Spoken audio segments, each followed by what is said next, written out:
வணக்கம் பிள்ளைகள். நாங்கள் காபோத சாதாரண தர பரீட்சை எதிர்நோக்கிற மாணவர்களுக்கான கேந்திர கணிதம் என்ற பாடம் பார்த்து வந்திருக்கிறோம். நேற்றைய வகுப்புல தரம் 10ல இருக்கிற கேந்திர கணிதம் முழுக்க பார்த்துறாங்க. எல்லா தேட்டங்களும் அதுல இருக்கிற பயிற்சிகளும் பார்த்துறாங்க. அதை ஒருக்கா திருப்பி ஒருக்கா சொல்லிக்கிறோம் பிள்ளைகள் குயிக்கா. நேற்று பார்த்த அவ்வளவு விஷயம் என்னன்னா இதைத்தான் நாங்களா அப்ளை பண்ணி இன்றைக்கு நாங்க படிக்க போறோம் தேட்டர். அதுல நாங்க வெளிப்பட உண்மையால் பார்த்துனாங்க. அதாவது ஒரு கணியத்துக்கு சமமான கணியங்கள் சமன், சமனான கணியங்களுடன் ஒரே கணியத்தை கூட்டுவதால் பெறப்படும் கணியங்கள் சமன், அதே மாதிரி கழிக்கிறது சமன், பெருக்கைகளையும் வகுக்கைகளையும் சமன் என்ற அந்த வெளிப்பட உண்மைகள் பார்த்தினாங்க. இப்ப இந்த ஒரு நேர்கோட்டில் அமைந்துள்ள கோணங்களின் கூட்டுத்தொகை 180 பார்த்தினாங்க. ரெண்டு நேர்கோடுகள் இடைவெட்டிகளை வார குத்துதற் கோணங்கள் சமன் என்று பார்த்தினாங்க. சமாந்தர கோடுகளை ஒரு குறுக்கோடி வெட்டிக்குள்ள வார ஒத்த கோணங்கள் சமன், ஒன்று விட்ட கோணங்கள் சமன், நேர் கோணங்களின் கூட்டுத்தொகை 180 என்று பார்த்தினாங்க.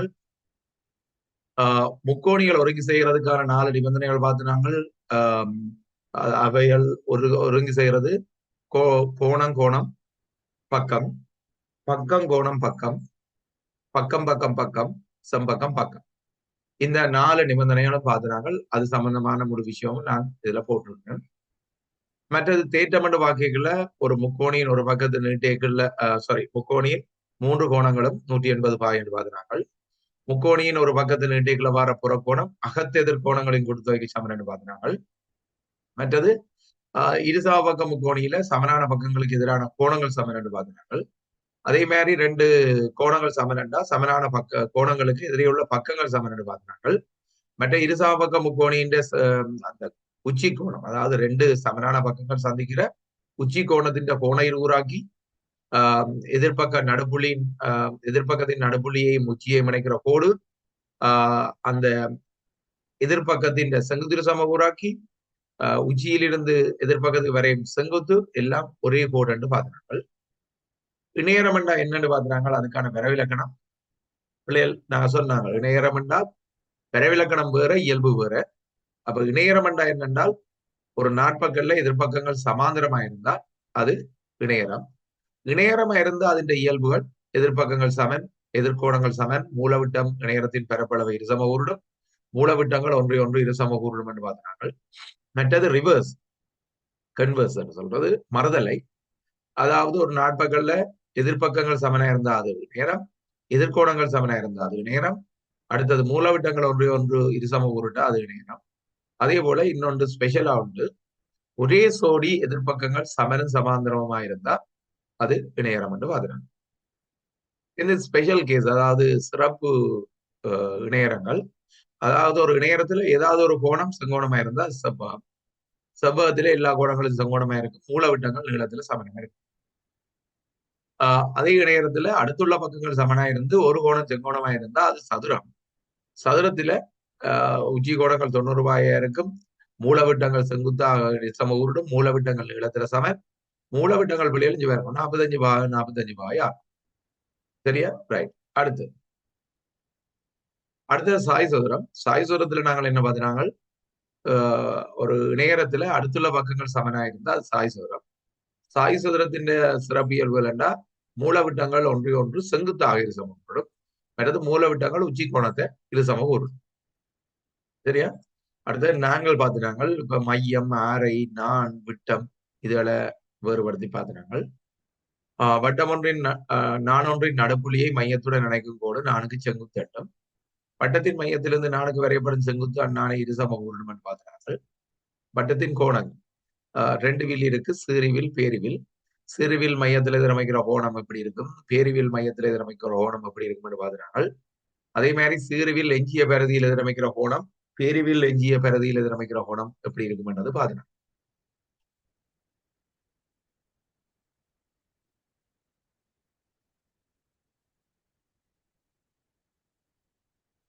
ரைட். இப்ப நான் கதைக்கிறது எல்லாருக்கும் கேக்குதுதானே? என்ன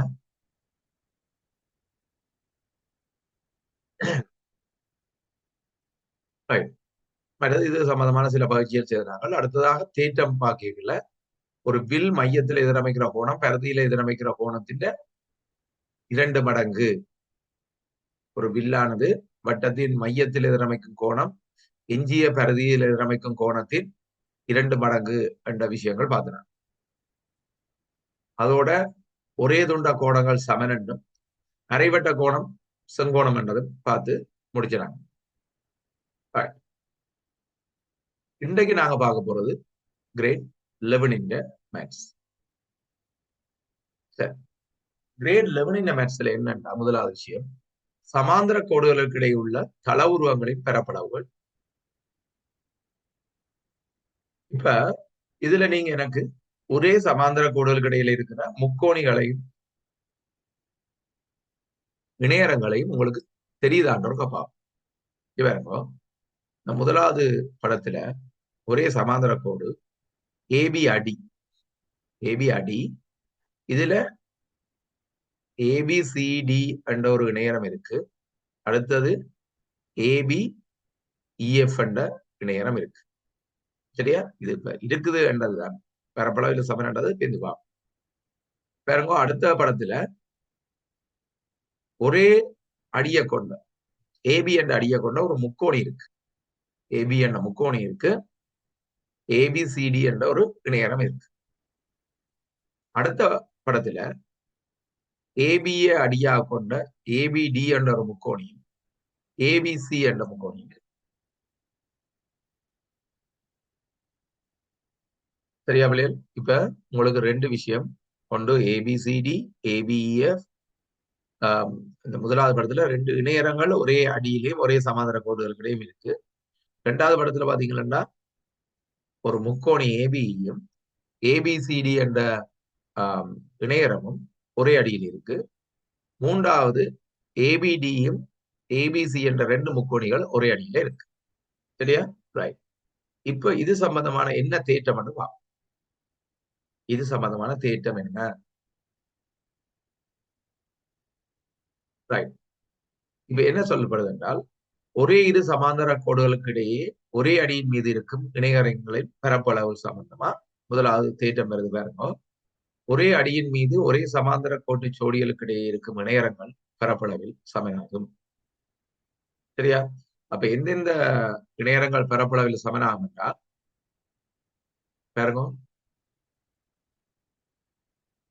இணையரம் ஏபிசிடியின் பரப்பு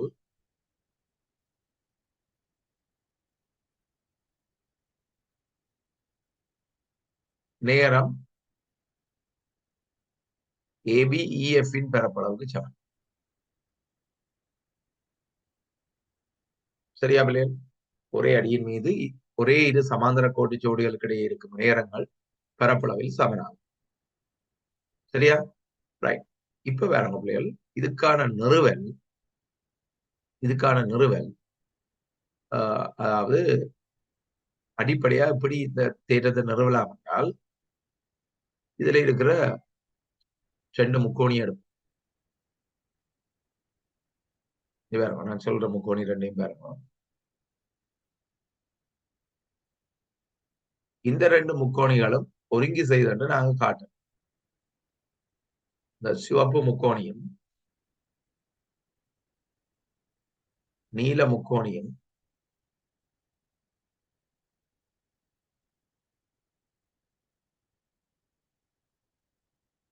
ஒருங்கி செய்து காட்டுது. அது எப்படி ஒருங்கி செய்து காட்டுறது? 5 பேர் இந்த ஏடியும் பிசியும் சமாந்தர கோடு, அப்ப இந்த கோணம் இந்த கோணத்துக்கு சமனா இருக்கும். அதோட இங்க பாருங்க, அடுத்த விஷயம் இணையரம் என்றபடியால் ஏபிசிடி என்ற இணையரத்துல ஏடி என்ற பக்கமும் பிசி என்ற பக்கமும் சமனா இருக்கும்.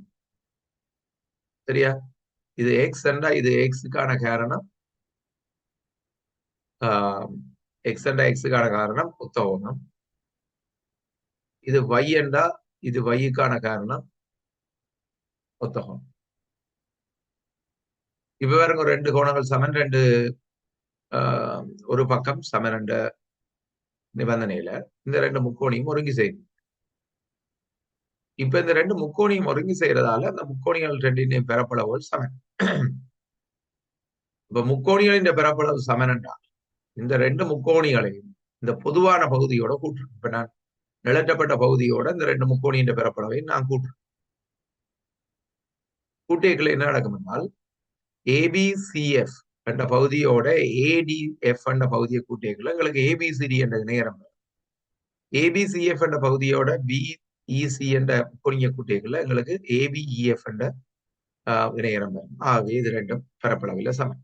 ஆகவே ஒரே அடியிலேயும் ஒரே சமாந்தர கோடுகளுக்கும் இடையில இருக்கிற இணையரங்கள் பரப்பளவில் சமனா இருக்கும். சரி, இப்ப இதுல ஒரு கணக்கு தந்திருக்கு. டிசி சமன் எஸ்ஆர் காட்டுச்சு. ஒரு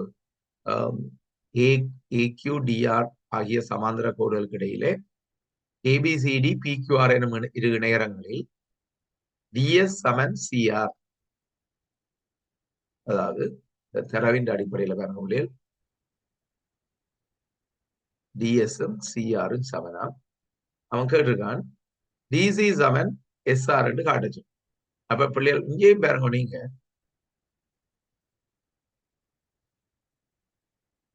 தந்த தரவு டிசி சமன் எஸ்ஆர் நாங்க நேற்று படிச்ச இந்த முதலாவது இதை பார்க்கணும். இந்த எஸ்சிய கூட்டுறோம் ரெண்டு பக்கம், டிசி சக எஸ்சி சமன் எஸ்ஆர் சக எஸ்சி என்று கூட்டுறோம். இவருக்கு ரெண்டு பக்கம் ஒரே கணியத்தை கூட்டியக்குள்ள ஒரு சமன்பாட்டுல அது மாறாது. அப்ப நான் இங்க எழுத போறேன் என்ன, வெளிப்படை உண்மை. அப்படி கூட்டியக்குள்ள எங்களுக்கு கிடைக்கிறது டிசி, மற்ற பக்கம் கூட்டியக்குள்ள எங்களுக்கு கிடைக்கிற எஸ்ஆர். அப்ப நாங்க முதலாவது நிறுவிட்டோம். இப்ப விஷயம் முடிஞ்சது. இப்ப இந்த டிசியை அடியாக கொண்ட இணையரமும் எஸ்ஆர் அடியாக கொண்ட இணையரமும் பரப்பளவில் சமன் என்று சொல்லலாம். என்னென்னால் சம ஒரே அடி என்று சொல்றேன், சம அடியும் ஒரே சமாந்தர கோடுகளுக்கு இடையில இருக்கிற இணையரங்கள் பரப்பளவில் சமன். சம அடியும் ஒரே சமாந்தர கோடுகளுக்கு இடையில இருக்கிற இணையரங்கள் பரப்பளவில் சமன் என்று எழுதி போட்டு பிள்ளைகள் இந்த ரெண்டு இணையரங்களும் பரப்பளவில் சமன். பேர்ந்தும் வெளிப்படவும் தான் பார்க்க முறையில் ரெண்டு இணையரத்துல இருந்தும் இந்த பகுதி, இந்த நிலற்றப்பட்ட பகுதியை ரெண்டு இணையரத்துல இருந்தும் கழிக்கப்படும். இப்ப ரெண்டு இணையரத்துல இருந்தும் கழிச்சா ஒரு பகுதி இப்படி வரும் தான், நான் நீளத்தால கீறுற பகுதி வரும். அடுத்த பகுதி மெரூன் ஆரக்குறது, அடுத்த பகுதி வரும். என்னடா ரெண்டு இணையரம் பரப்பளவில் சமன், நான் பொதுவான பகுதியை கழிச்சு விட்டேன் என்றால் இந்த ரெண்டு இணையரங்கள் பரப்பளவு சமன். அதுதான் அடுத்தது கேட்டு. என்ன செய்யறேன் பிள்ளைகள், அடுத்த கடைசி கேட்டு இருக்கு. இந்த ரெண்டு ஐங்கோணியோடையும் இந்த பொதுவான பகுதியை கூட்டி விட்டால் வார சரிவகம் மற்ற சரிவகத்தின் பரப்பளவுக்கு சமனா இருக்கு. இதுதான் அதுல இருந்த தேட்டம். உண்மையா நீங்கள் எல்லாம் செய்து பார்த்திருப்பீங்கள். ஒரு ரிவிஷனுக்காண்டி நான் இதை உங்களுக்கு செய்து காட்டுறேன். அடுத்ததுக்கு போவோம். இந்த தேட்டம் தான் அதுல இருக்கு. அடுத்த தேட்டத்தை பாருங்க, ஒரு முக்கோணியும் ஒரு இணையரமும் ஒரே அடியின் மீதும் ஒரே இரு சமாந்தர கோட்டு ஜோடிகளுக்கு இடையிலே இருப்பேன். முக்கோணியின் பரப்பளவு அவ்விணையரத்தின் பரப்பளவின் அரைப்பட மடங்காகும். என்னண்டா பிள்ளைகள், இங்க பாருங்க, இந்த டிசியை அடியாக கொண்ட முக்கோணி இருக்கு. அப்ப டிசி அல்லது ஏடிசிபி என்ற ஒரு இணையரம் இருக்கு. இணையரம் ஏடிசிபி, சரியா? இணையரம் ஏடிசிபி இருக்கு. இங்கால முக்கோணி டிசிபி இருக்கு. முக்கோணி டிசிபி இருக்கு. இப்ப என்ன சொல்லப்படுது என்றால், இது ரெண்டு சமநிலை புள்ளிகள். இணையரத்தின் பரப்பளவின் அரை மடங்கு இந்த முக்கோணின் பரப்பளவா இருக்கும். ரெண்டு புள்ளிகள், இணையரத்தின் பரப்பளவின் அரை மடங்கு முக்கோணியின் பரப்பளவு. இது வரும் முக்கோணியின் பரப்பளவு அவ்விணையரத்தின் பரப்பளவின் அரை பங்காகும். எந்த முக்கோணி? டிசியில் இருக்கிற இந்த முக்கோணியும் எடுக்கலாம்.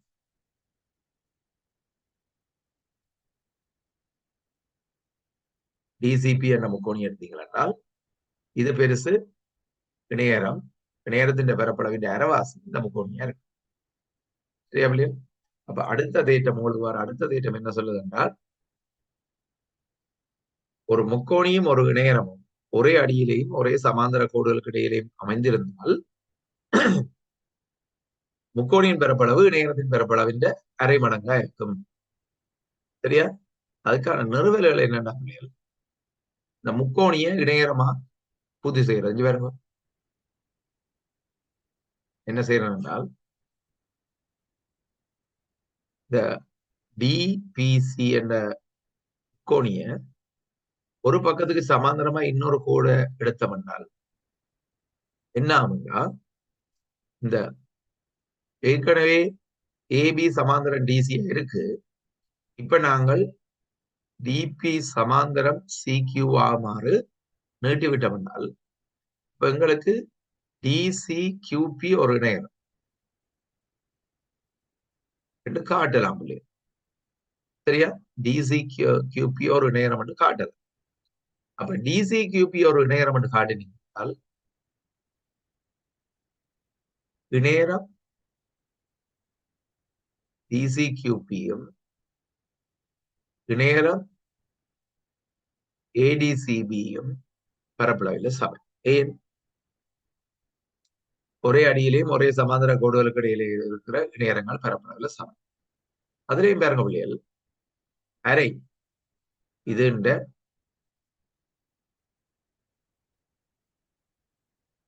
அரை இணையரம் டிசி கியூபி அரை இணையரம் ஏடிசிபி.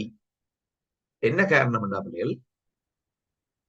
வெளிப்பட உண்மை என்னண்டா, ரெண்டு கணியங்கள் சமரண்டா ரெண்டு கணியங்களின் அரைப்பங்கு சமனா இருக்கு.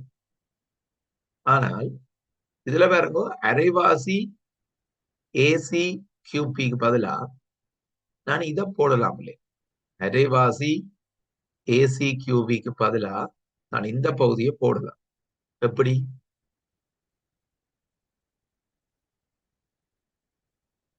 ஏசி கியூபி ஒரு இணையம், இந்த கோடு அதின் மூலவிட்டம். என்ன வழியில் இது மூலவிட்டம். இப்ப நாங்க படிச்சிருக்கிறோம் நேரத்தின் இயல்புகள்ல நேரத்தின் மூலவிட்டம் அதின் பரப்பளவை இரு சம ஊரிடம் என்றால் அரைவாசி இணையறதுக்காண்டி நான் என்ன செய்ய போறேன்? முக்கோணி டிசிபி என்று போறேன். அப்ப முக்கோணி டிசிபி என்னதுக்கு சமம்? அரைவாசி இணையரம் ஏடி சிபிக்கு சமம்.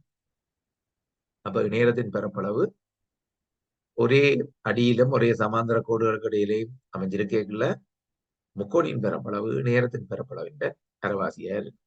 இல்ல மாறி கேட்டா இணையத்தின் பரப்பளவு முக்கோணியின் பரப்பளவின் 2 மடங்கு நீங்க அது சரி என்று இருக்கும். அடுத்த விஷயம்,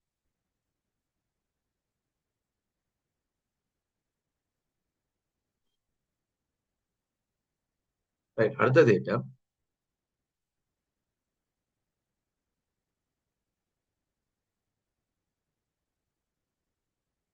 ஒரே அடியின் மீதும் ஒரே சமாந்தர கோட்டு ஜோடிக்கும் இடையே இருக்கும் முக்கோணிகள் பரப்பளவில் சமன். ஒரே அடியின் மீதும் ஒரே சமாந்தர கோடுகளுக்கு இடையிலே இருக்கும் முக்கோணிகள் பரப்பளவில் சமன். அது எப்படி போடுவீங்க? அது என்ன நிறுவீங்க? How ACQP will the parallelogram?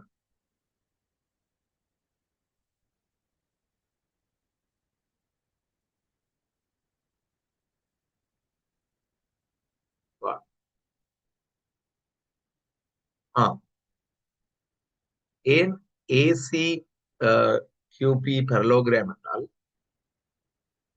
AC QP இல்ல பிள்ளைகள், பி டிசி கியூபியா டிசி கியூபி parallelogram என்றால், அதாவது இணையரம் என்றால் இங்க வரணும். இதுல ஒரு அமைப்பு செய்த நாங்கள் இந்த பக்கத்துக்கு சமாந்தரமா இதுக்குள்ள ஒரு கோடு போட்டுருக்கோம். இதை டொட்டர் லைன்ல போட்டுருவோம்.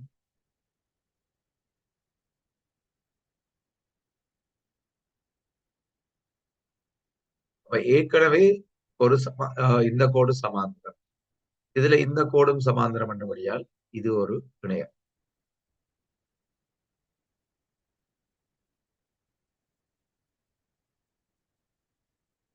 சரியா பிள்ளைகள்? இப்ப டிபிக்கு சமாந்தரமா சிக்யூக்குள்ளால ஒரு கோடு கீறினபடியத்தான் இது இணையம். அது நாங்கள் அமைச்சதா டொட் லைன் போட்டு விட்டா சரி.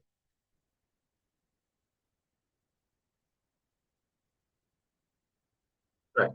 அடுத்த விஷயத்துக்கு போவோம். ரைட், டவுட்னா கேளுங்க பிள்ளைகள், அதுல பிரச்சனை.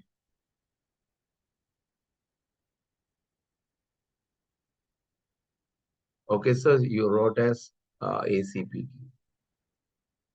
ரைட். அது DCPQ, DCQP, DCQP, DCQP என்ற நேரம் தான் இணையரம் ADCBக்கு சமனா இருக்கும். இது ரெண்டின் அரைவாசி சமன். இப்ப இதுல DCQP என்ற இணையகிறதுக்கு பதிலா என்ன செய்ய போறோம்? முக்கோணி DCP எடுத்து அந்த முக்கோணி அரைவாசி ADCBக்கு சமன் போறோம்.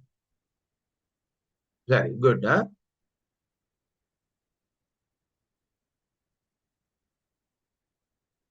அடுத்த பாருங்க, சமாந்தர கோட்டு சோடுகளுக்கு இடையே ஒரே அடியின் மீது உள்ள முக்கோணிகளின் பரப்பளவு. ஒரே அடியின் மீதும் ஒரே சமாந்தர கோட்டு சோடிக்கும் இடையே இருக்கும் முக்கோணிகள் பரப்பளவில் சமன். அது எப்படி? அதுக்கும் அதே விளையாட்டு தான். இப்ப நீங்க கேட்டது அதே விஷயம்தான். ரெண்டு முக்கோணி இருக்கு, ஒரே சமாந்தர கோட்டு ஜோடிகளுக்கு இடையில இருக்கு. இங்க பாருங்க, இதுக்கு சமாந்தரமா ஆறுக்குள்ளால ஒரு கோடு வரும். அப்ப பிள்ளைகள் இது இணையரம். இப்ப நான் ரெட்டால கீறுறது, மெரோனால கீறுறது ஒரு இணையரமா இருக்கு. ஏன் இது இணையரம்?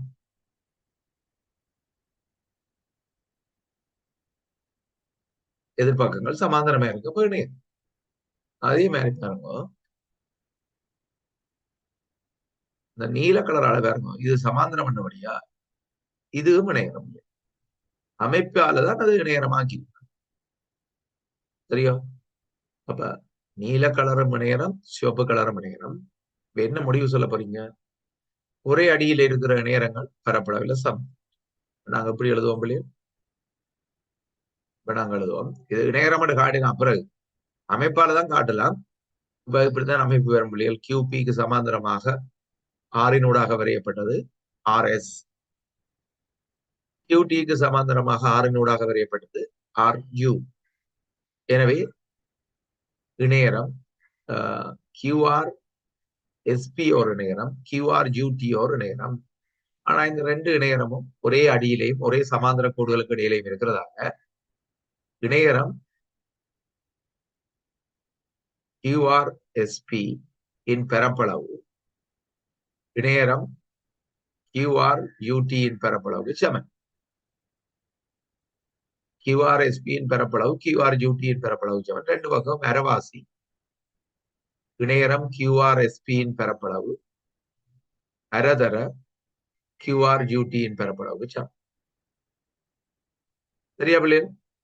இப்ப அரைவாசி என்றபடியால் நாங்கள் என்ன, ஒரு இணையத்துல அரைவாசி என்றது அந்த மூலவிட்டத்தால இணையரத்தின் பரப்பளவு இரு சமகூரிடப்படுது என்று யோசிச்சு அந்த தேற்றத்தை இங்க பிரயோகிச்சு அரைவாசி QRSPக்கு பதிலா முக்கோணி QRPA, அரைவாசி QRUTக்கு பதிலா முக்கோணி QRTயையும் நாங்கள் எடுக்கலாம். இவ்வளவுதான் விஷயம். சரியா? அப்ப ஒரே அடியின் மீதும் ஒரே சமாந்தர கோடுகளுக்கு இடையில இருக்கிற முக்கோணிகள் பரப்பளவு. அப்ப இதுல கணக்கு போட்டுறான் பிள்ளைகள், ஒரு ட்ரை பண்ணி பாருங்க. நீங்க செய்த கணக்கா இருக்கும். நான் மேலதிகமான கணக்கு இன்னும் போட்டிருக்கிறேன். இதுல பாருங்க, உருவில் உள்ள நாட்பகல் ABCDயின் பரப்பளவானது முக்கோணி ABDயின் பரப்பளவுக்கு சமனானது என காட்டு.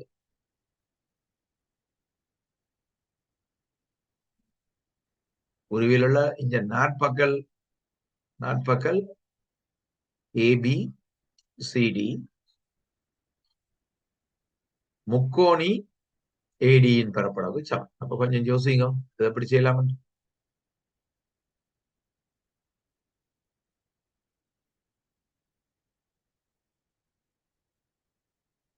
ஐடியா கிடைச்சதா? பாருங்க பிள்ளைகள், இப்ப நான் நீளத்தால நிலற்றி காட்டுற முக்கோணிய பாருங்க. அப்படியே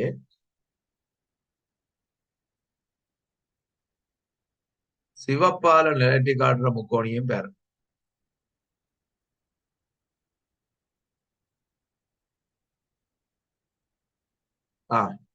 இப்ப என்ன சொல்ல போறீர்கள்? இப்ப எழுதலாம், முக்கோணி ஏபிசியின் பரப்பளவு சமன் முக்கோணி ஏஇசியின் பரப்பளவு. இது சரியா? ஏனென்றா காரணம் எழுதிக்கல பிள்ளைகள் சொல்லணும். ஏசி பொது அடி, ஏசி சமாந்தரம் பிஇ, இவ்வளவு வழிவிட்டா சரி. அது கிளியர். அப்ப என்ன பிள்ளைகள், ஏசி என்ற பொது அடியிலேயும் ஒரே சமாந்தர கோடுகளுக்கும் இடையில இருக்கிற இணைய முக்கோணிகளின் பரப்பளவுகள் சமன். இப்ப என்ன செய்ய போறோம்னா பிள்ளைகள், இந்த பகுதியை, இந்த டொட்டால போட்ட பகுதி ரெண்டு பக்கம் கூட்டம். அப்ப பாருங்க பிள்ளைகள், முக்கோணி ஏபிசியோட இந்த டொட்டால கூட்டப்பட்ட பகுதி ஏடிசிய கூட்டுறேன். அதே மாதிரி முக்கோணி ஏஇசியோட முக்கோணி ஏடிசிய கூட்டுறேன். அப்ப ரெண்டு பக்கமும் சம பரப்பளவை கூட்டுறேன். அப்ப உங்களுக்கு தெரியும் இதுக்கு என்ன பேர்? காரணம் வெளிப்பட. இப்படி இது ரெண்டையும் கூட்டியங்களை பிள்ளைகள், ஏபிசியோட ஏடிசிய கூட்டியங்களை என்ன வரும்? நாட்பக்கல் ஏபிசிடி வரும். மற்ற பக்கம் முக்கோணி ஏஇசியோட அந்த பொதுவான முக்கோணிய கூட்டியக்குள்ள முக்கோணி ஏடிஇ வரும். அதுல இருந்து என்ன முடிவுக்கு வரலாம்? இது ரெண்டும் பரப்பளவுல சமம்.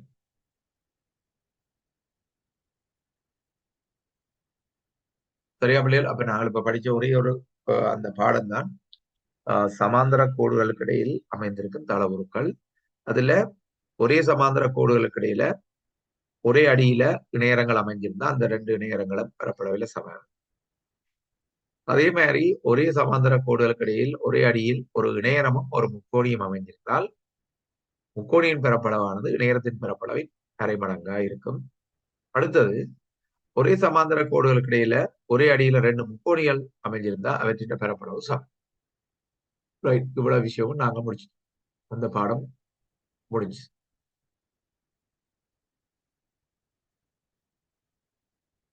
ஏடிசிஇ ஏடி ஏடிசிஇ ஏடிசி ஏடிசி என்று சொல்லாங்க. ஏடிஇ என்று சொல்லும். அந்த முக்கோணிக்கு பேரை 3 எழுத்தால வைங்க.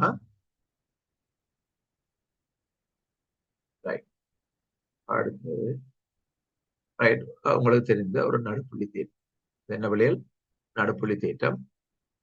ஒரு முக்கோணியின் இரு பக்கங்களின் நடுப்புள்ளிகளை தொடுக்கும் போது கிடைக்கும் கோட்டுள்ள முக்கோணியின் 3வது பக்கத்துக்கு சமாந்தரமாகவும் அதன் நீளத்தின் அரைவாசியாகவும் இருக்கும். அப்ப இத சும்மா பார்ப்போம், எழுதி வரும்.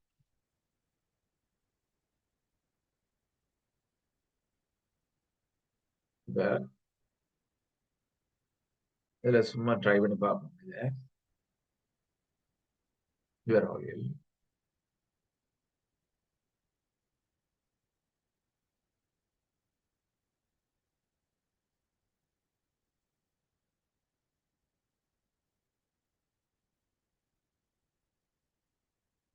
சரியா வழியில் இதுல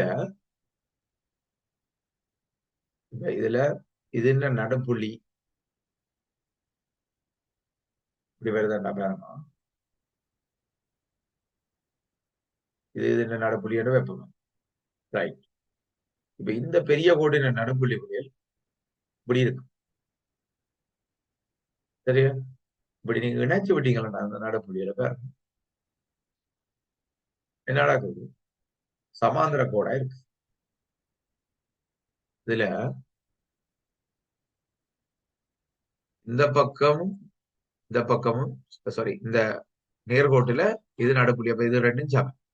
அதே மாதிரி இந்த முக்கோணத்துல பக்கத்துல இது நடு சமன், அதாவது நடுப்புள்ளி. இப்படி இணைக்கைகள் என்ன நடக்கும் என்ன, இது 2x என்றால் இது எக்ஸா இருக்கும். அதை விட சமாந்தரமாகவும் இருக்கு. சரியா?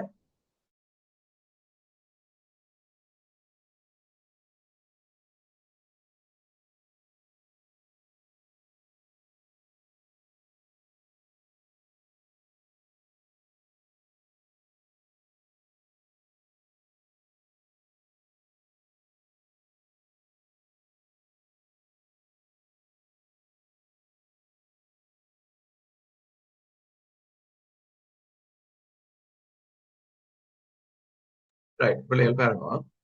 இப்ப உங்களுக்கு தெரியுது அது சமாந்தரமாகவும் அரைவாசியாகவும் இருக்குமெட்டு. இப்ப அதை எப்படி நிறுவுறதுன்னு பார்ப்போம். ரைட், ஒரு முக்கோணியின் 2 பக்கங்களின் நடுப்புள்ளிகளை இணைக்கும் நேர்கோடு 3வது பக்கத்துக்கு சமாந்தரமாகவும் அதன் அரைப்பங்காகவும் இருக்கு. இதான் நடுப்புள்ளி தேற்றமா. இதை போடுவேன், இது அந்த இதுல போட்டு விடுவேன்னா. ரைட், இதுல முழு விஷயம் இல்ல, உங்களுக்கான தியரி பார்ட் முழுக்க இருக்குது. நீங்க இதை பார்த்து கொள்ளலாம். இது நான் கூட குரூப்ல நான் போடுவேன்னா. ரைட்,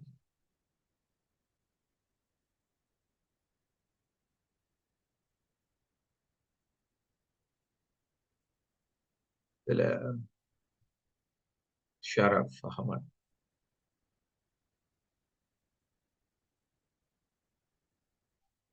செட் பண்ணது காட்டுது இல்லை என்று போட்டிருக்கேன். சார் நான் செக் பண்ணி இல்ல இப்ப செட் பண்ணபடியே தானே வருது. இப்ப எனக்கு மட்டும்தான் அது வரும் இல்லையா, நீங்கள் மெட்டாக்கள் பார்க்க முடியாது மாதிரி இல்லையா? செட் பண்ணிடலாம். Right, okay. இப்ப பிள்ளைகள் இதுல என்ன நடக்குது என்றால், ஒரு முக்கோணியில ரெண்டு பக்கங்கள், ரெண்டு பக்கங்களின் நடுப்புள்ளியில நாங்க நினைக்கிறோம். இந்த பக்கம் இந்த பக்கத்துக்கு சமன்.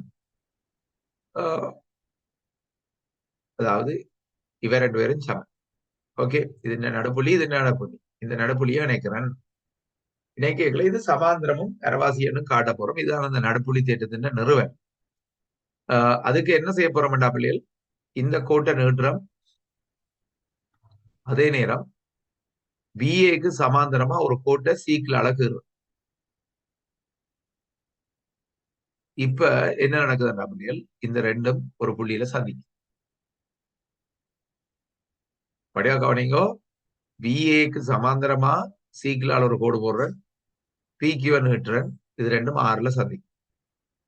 இப்ப நீங்கள் இந்த நான் வரைகிற ரெண்டு முக்கோணியம் பற்றி என்ன சொல்லுவீங்க? ஒன்று நீல கலர், அடுத்தது ஒரு பச்சை கலர். ரைட், இந்த ரெண்டு முக்கோணிகளை பற்றி என்ன சொல்லுவீங்க? சொல்லுங்க. இந்த ரெண்டு முக்கோணிகளும் ஒருங்கி செய்யும். இந்த ரெண்டு முக்கோணிகளும் எப்படி ஒருங்கி செய்யும் என்றால், இந்த பக்கம் இந்த பக்கத்துக்கு சமன் ஏற்கனவே தரவு தந்திருக்கு. இந்த கோணம் இந்த கோணத்துக்கு சமன் உத்த கோணம், சாரி உத்ததிர் கோணம். சரியா பிள்ளைகள்? அதோட இது சமாந்தரண்டபடியா இந்த கோணமும் இந்த கோணமும் சமன். ஆகவே இந்த ரெண்டு முக்கோணிகளும் என்ன செய்யும்? ஒருங்கி செய்யும். இந்த ரெண்டு முக்கோணிகளும் ஒருங்கி செய்யறதால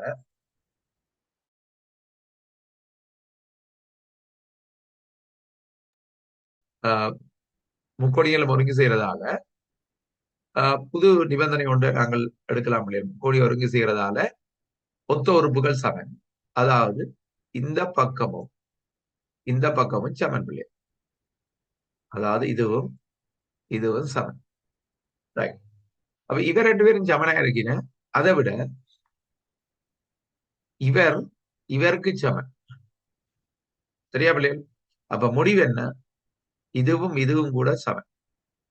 அதாவது அந்த வெளிப்பட உண்மையால இப்ப வேற பிள்ளைகள் ஆர்சி சமன் ஏபி. ஏன்? முக்கோணி ரெண்டும் ஒருங்கி செய்யறதால ஒருங்கி செய்யும் முக்கோணிகளில் ஒத்த உறுப்புகள் சமன். சரியா? அதை விட ஏபி சமன் பிபி, அது தர ஏனென்றா பி நடுப்புள்ளி. இப்ப பாருங்க, ரெண்டுலயும் ஏபி இருக்கிறதால நாங்கள் முடிவெடுக்கலாம் ஆர்சி சமன் பிபி. சரியா? அப்ப ஆர்சி சமன் பிபி, அதை விட அது சமாந்தரம் என்ன? ஆர்சி சமாந்தரம் பிபி. ஆகவே இது எது இணையரம்? பிசி ஆர்பி ஒரு இணையரம். சரியா? பாருங்க எப்படி காட்டுறோம்னா, அந்த இணையத்துல நாங்க படிச்ச அந்த விஷயம் தான். ஒரு நாட்பக்கல்ல ஒரே சோடி எதிர்ப்பக்கங்கள் சமனும் சமாந்தரமா இருந்தா அது நாட்பக்கல் இணையம். சரி. இப்ப பிள்ளைகள் இது இணையரம்டா என்ன உங்களுக்கு தெரியும்? இது சமாந்தரம். அப்ப ஒரு நிபந்தனையை காட்டிட்டு இது சமாந்தரம். அடுத்தது சும்மா பார்ப்போம். ഇതിന്റെ നീളം 2 എന്നാ, ഇതിന്റെ നീളം எவ்வளவு? 2. ஆனா பிள்ளைகள் இது நடுப்புள்ளி என்றபடியாலே இந்த ரெண்டு முக்கோணியும் ஒருங்கி செய்யறதால இந்த பக்கமும் இந்த பக்கமும் சமனே இரண்டா ஒருங்கி செய்யும் முக்கோணிகளின் ஒத்த உறுப்புகள். அப்ப இது ஏ, இது ஏ. அப்ப இது 2 இது ஏ என்றால் என்ன? இது அரவாசி. இதுதான் பிள்ளைகள் நடுப்புள்ளி தேற்றத்தின் நிறுவன். சரியா இருக்கா? ஆறுதலா நீங்க பார்த்துக்கொள்ளும். என்ன செய்யறோம்? ரெண்டு முக்கோணிகளை ஒருங்கி செய்ய பண்றோம். அந்த முக்கோணிகளை ஒருங்கி செய்வதால ஒத்த உறுப்புகள் சமனண்டு அந்த பக்கங்களை சமப்படுத்தி இது ஒரு இணையரமா நிறுவுறோம். அடுத்த இணையரத்தின் எதிர்ப்பக்கங்கள் சமாந்தரம் என்றதை வச்சுக்கோங்க, சமாந்தரம் என்று சொல்றோம். அடுத்தது ஆஹ் எதிர்ப்பக்கங்கள் சமன் என்றதை வச்சுக்கொண்டு அதுடைய அரவாசியம் சொல்றோம். அடுத்தது நடுப்புள்ளி தேற்றத்தின் மறுதலை. மறுதலை என்ன சொல்லுதுன்றா எல்லாம் ஒரு முக்கோணியில ஒரு பக்கத்தின் நடுப்புள்ளிகளால, ஒரு முக்கோணியின் ஒரு பக்கத்தின் நடுப்புள்ளிகளால இன்னொரு பக்கத்துக்கு சமாந்தரமா கோடுகிறினால், இங்க பாருங்க, இப்படியா பாருங்க, ஒரு பக்கத்தின் நடுப்புள்ளி இது சமநடு தான் இருக்கு. இது இந்த நடுப்புள்ளிகளால ஒரு பக்கத்துக்கு சமாந்தரமா ஒரு கோடுகிறினா அந்த கோடு மூன்றாம் பக்கத்தை இரு சமகூரிடும். பாருங்க, 3 பக்கம் இருக்கு முக்கோணிக்கு. ஒரு பக்கத்தின் நடுப்புள்ளி என்று சொல்லி முதலாவது பக்கத்தை சொல்லிட்டேன். இன்னொரு பக்கத்துக்கு சமாந்தரம் என்று 2ஆம் பக்கத்தை சொல்லிட்டேன். இருக்கிறது 3ஆம் பக்கம். அப்ப 3ஆம் பக்கத்தை இரு சமகூரிடப்படுகிறது. பாருங்க, ஒரு முக்கோணியின் ஒரு பக்கத்தின் நடுப்புள்ளியினூடாக மற்றொரு பக்கத்துக்கு சமாந்தரமாக வரையப்படும் கோடினால் 3ஆம் பக்கம் இரு சமகூரிடப்படுகிறது. சரியா பிள்ளைகள்?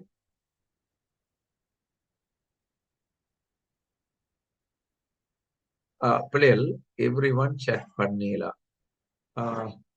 இப்ப நீங்கள் நார்மலா எனக்கு செட் பண்ணலாம் தானே பிள்ளைகள்? இல்லையா? எனக்கு நீங்க செட் பண்ணலாம். அப்ப நீங்க என்ன அனுப்பினாலும் எனக்கு வேணும். நீங்க இன்னொரு ஆளோட செட் பண்ணிடலாது என்றதான் அதுல ஆக்டிவேட் பண்ணி. ரைட். அப்ப பிள்ளைகள் இதுல என்ன? இந்த இந்த தேற்றம் முக்கியம் பிள்ளைகள். ஒரு முக்கோணியின் ஒரு பக்கத்தின் நடுப்புள்ளிகளால இன்னொரு பக்கத்துக்கு சமாந்தரமாக வரையப்படுற போது 3ஆம் பக்கம் அதை என்ன செய்யுது? அத இது சமகூரிடுது. ரைட். அடுத்த விஷயம். சரி, அங்க ஒரு நிமிஷம். இந்த இந்த கணக்கு பாருங்க, என்னென்ன செய்யலாம்னு இருக்க பாருங்க. இந்த கணக்கு அப்படி செய்யலாம்னு பாருங்க.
ரைட் பிள்ளைகள் உங்களோட டைம் முடிஞ்சது வேற பாருங்க.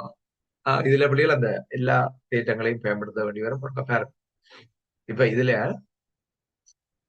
இங்க பாருங்க பிள்ளைகள், இது நடுப்புள்ளி, இது நடுப்புள்ளி. அப்ப இந்த நடுப்புள்ளியில இணைக்கல வாரது புள்ளிகள் என்ன சமாந்தரமா இருக்கு.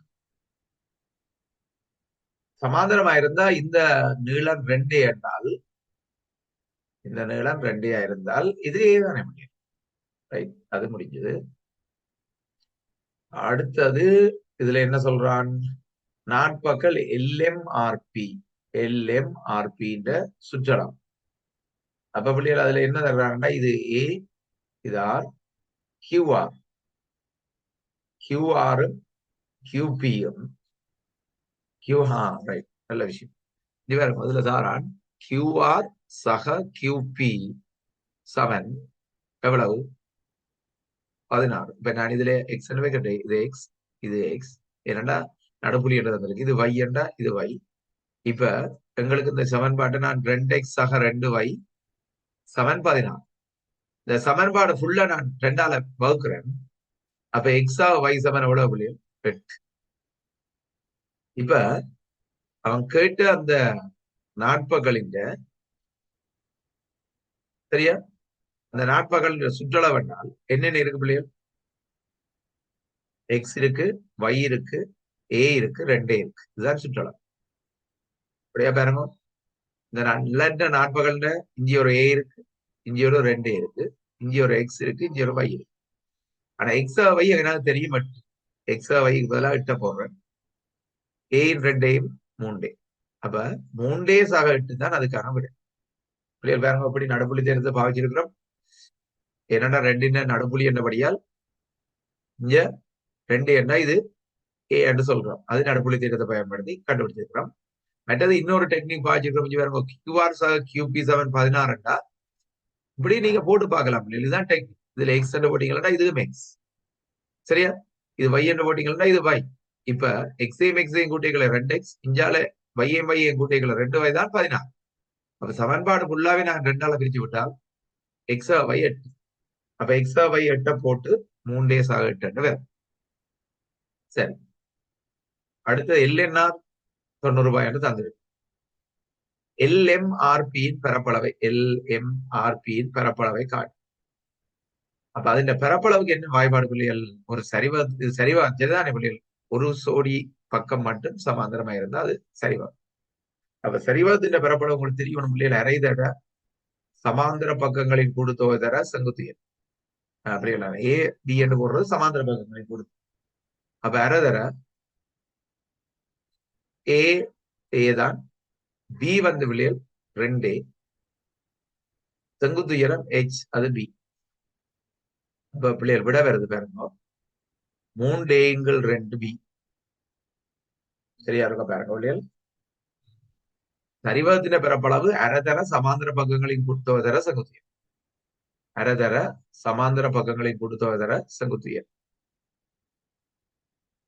சரியா பிள்ளைகள், ரைட். அங்க அடுத்த விஷயத்துக்கு போவோம். இப்ப நாங்கள் நடுப்புள்ளி தேட்டம் பார்த்துட்டோம். ரெக்கார்டிங் சென்ட் பண்ணுவீங்க நேற்று கேட்டது. நான் இன்னும் அந்த ரெக்கார்டிங் அதை அப்லோட் பண்ண இல்லை, ட்ரை பண்றேன் பிள்ளைல. ரைட், இதையும் பாருங்க, ஒரு நிமிஷம் தரலாம். இந்த கணக்கையும் ஒரு ட்ரை பண்ணி பாருங்க பிள்ளைகள்.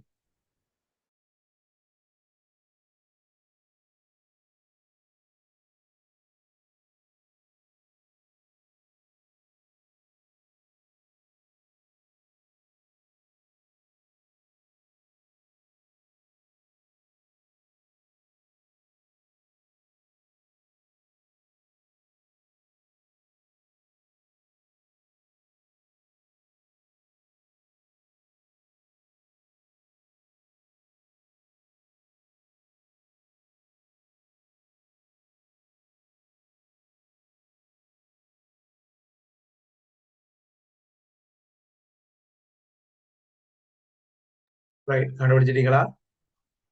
ரைட், இதுல கணக்கை அப்ளை பண்ண வேண்டிய வரும் பாருங்க பிள்ளைகள். இப்படியான கேள்விகள் வந்தால் ஈஸியா மார்க்ஸ் எடுக்கக்கூடிய மாதிரி இங்க பாருங்க. என்ன மாதிரி இருந்தாலும் இங்க பாருங்க. இதுல இதுல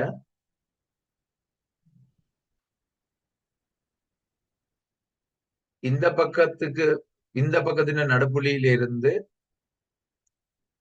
ஒரு பக்கத்துக்கு சமாந்தரமா வரைகிறது மூன்றாம் பக்கத்தை என்ன செய்யும்? இரு சம கூறிடும். சரியா? இது ஏபிசி என்ற முக்கோணியில நாங்கள் பயன்படுத்துவோம். ஏபிசி என்ற முக்கோணியில எம் என்ற நடுப்புள்ளியில இருந்து பிசி நடுப்புள்ளி எம்மில இருந்து பிஏக்கு வரையப்படுற சமாந்தர கோடு ஏசிய இரு சம கூறிட்டாச்சு. சரி, இனி அடுத்த முக்கோணி ஏடிசியில பாருங்க. ஏடிசியில இது ஒரு நடுப்புள்ளி, இதுக்கு சமாந்தரமா வரையப்படுற கோடு புள்ளிகள். இவரை என்ன செய்யும்? ரெண்டு சமனா பிரிக்கும். இவ்வளவுதான் விஷயம். சரி, இனி பார்ப்போம். ஏசி 10. ஏசி எங்க இருக்கு? ஏசி அந்த எப்படி வைப்போம் இல்லையா? இந்த முக்கோணியை நான் இங்க கீறுறேன் பாருங்க.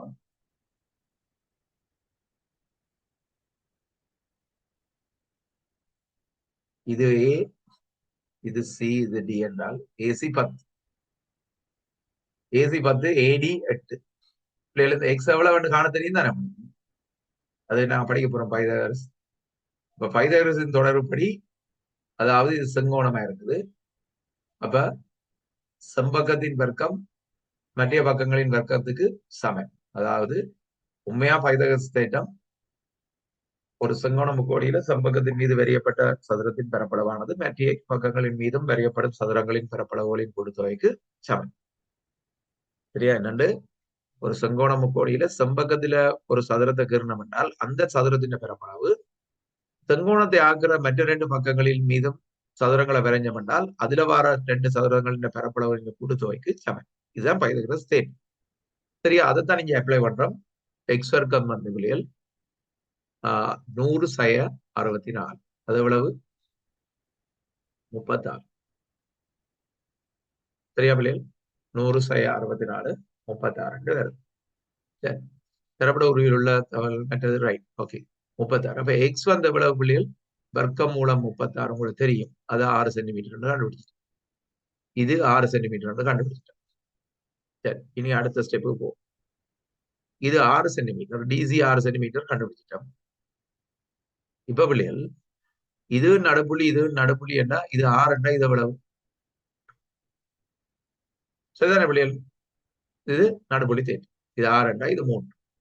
இப்ப எம்எல் நீளம் 10 சொல்லி எம்எல் ஃபுல்லா 10. இது 3 போனா இதை விட 7 சென்டிமீட்டர். இப்ப வேற உங்க நடுப்புள்ளி தேட்டம் திருப்பி இது நடுப்புள்ளி என்னுடைய இது 7 என்ன? இது 14 சென்டிமீட்டர். அப்ப ஏபி வந்து 14 கண்டுபிடிக்கும். இப்ப சரிவகம் ஏபிசிடியின் பரப்பளவு, சரிவகம் ஏபிசிடியின் பரப்பளவுக்கு நான் என்ன வாய்ப்பாடு சொன்னா, அரைதர சமாந்தர பக்கங்களின் கூட்டுத்தொகை தர செங்குத்துயரம், அரை சரி சமாந்தர பக்கங்கள் பாருங்க. இந்த 14 இந்த 6 தான் சமாந்தர பக்கம். 14 6 செங்குத்துயரம் இது இவ்வளவு செங்குத்துயரம். அது எவ்வளவு தந்திருக்கு? ஏடி 10 தந்திருக்கு. தர 10. அப்ப அரைதர 14 மாறும் 20 தர 10. ரெண்டால சுருக்கினா 10. 10 தர 10 எவ்வளவு விழியல்? 100 சென்டிமீட்டர் வர்க்கம்.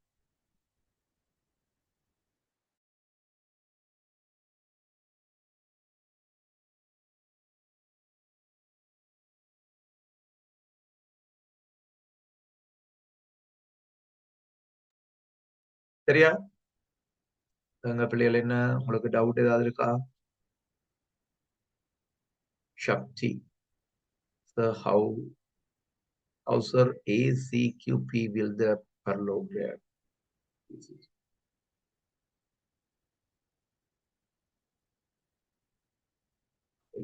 ECR.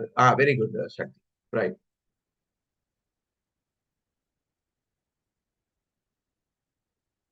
Shara.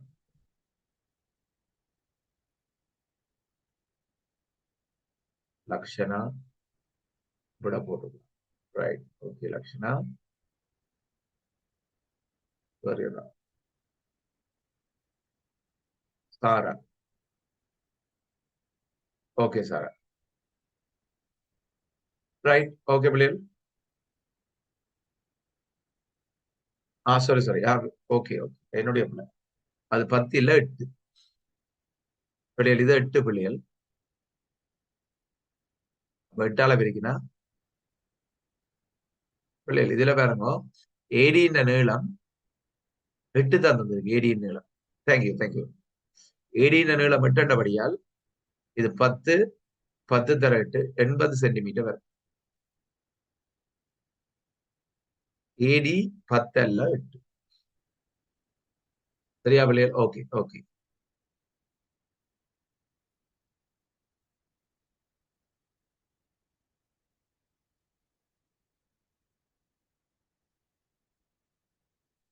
Right okay okay.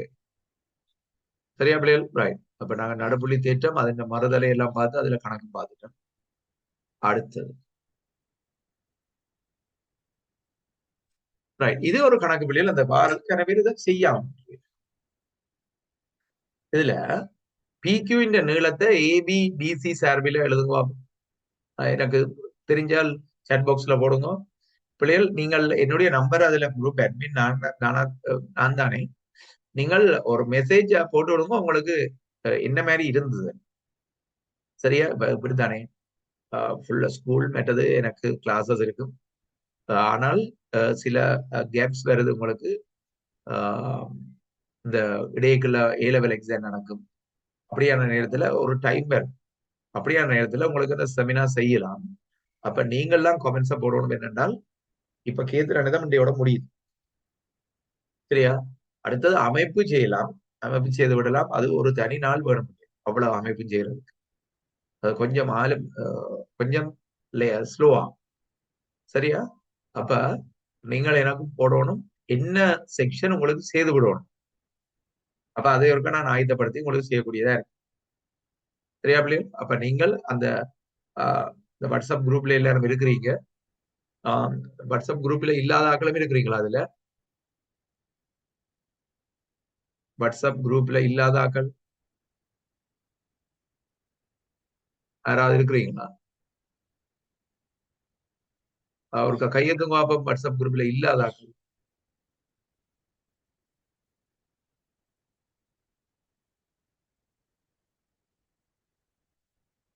அப்படி ஒரு தடவை இல்லை. Right good. பிள்ளைகள், நான் அந்த குரூப்ல உங்களுக்கு இதை போட்டு விடுவேன்.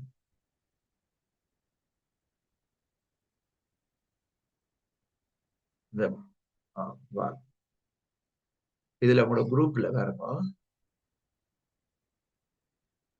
உங்களோட குரூப்ல அந்த லிங்க் ஒன்று போடு. சரியா? அந்த லிங்கை கிளிக் பண்ணீங்கன்னா உங்களுக்கு அந்த வாட்ஸ்அப் குரூப்ல நீங்க ஜாயின் பண்ணு. அதெல்லாம் முழு பேப்பர் எல்லா விஷயமும் அதுல போட்டு கொஞ்சம் பேப்பர்ஸ், அந்த பிராக்டிஸ் பேப்பர்ஸ், இனி வார பேப்பர்ஸை போட்டு வரும். சரியா? அப்ப அந்த அந்த குரூப்ல இருந்தீங்கன்னா, ஆனா அதுல 500 அந்த குரூப்ல வேணும் 531 பேர் இருக்கிறீங்க. சரியா? ஆனால் இப்ப ஜாயின் பண்ணி இருக்கிறார்கள் குறைவு. அப்ப தங்களுக்கு டேட்டா இல்ல, ரெக்கார்டிங்க போடுங்க என்று சொல்லினேன். மற்றது சில பேருக்கு செமினார்ஸ் போய் கொண்டிருக்கான், தங்களால ஜாயின் பண்ணிடலாம்னு சொல்லினேன். அப்ப அதான் நான் அந்த ரெக்கார்டிங்க தர்றதுக்கு நான் முயற்சி செய்யறேன். பார்ப்போம் பிள்ளைகள். எனக்கும் நைட்ல கிளாஸஸ் இருக்கும். பார்ப்போம். உங்களுக்கு அந்த லீவுகளுக்குள்ள உங்களுக்கு எடுக்கலும்னா நான் எடுப்பேன். இருபடி சமன்பாடு மடக்கை. ஓகே. கவிஷன் கவிஷன் 2 கத்தியோட 4 கத்தியோட தான் இருக்கிறீங்க. கிறிஸ்டியன். ரைட். கிறிஸ்டியன் விட போட்டிருக்கீங்க. ரைட். அங்க இருக்க பாப்போம் பிள்ளைகள். இதுல இப்ப இந்த கணக்கு செய்யறதுக்கு பிள்ளைகள் ஒரு டெக்னிக் செய்யணும். என்னென்றால் இதை இணைங்க. சரியா? ரைட். இனி விஷயத்துக்கு வருவோம். இங்க வருங்க. இது நடுப்புள்ளி. சாரி, இது நடுப்புள்ளி இல்ல. இதுதான் நடுப்புள்ளி பி. இந்த பீக்குள்ளால ஒரு கோட்டுக்கு சமாந்தரமா கீறுறது என்ன செய்யப்படியல்? அடுத்த பக்கத்தை இரு சமூக உருட்டும். சரியா? நடுப்புள்ளி தெரியுதுன்னா மாறுதல்.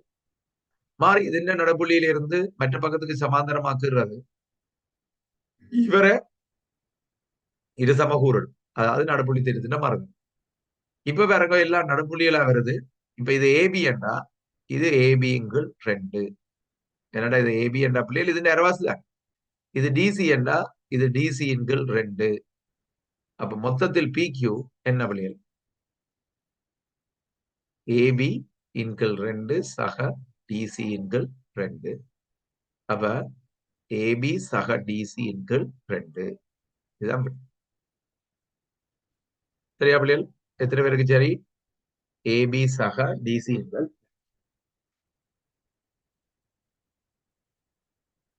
ரைட். அடுத்த விஷயத்துக்கு போ.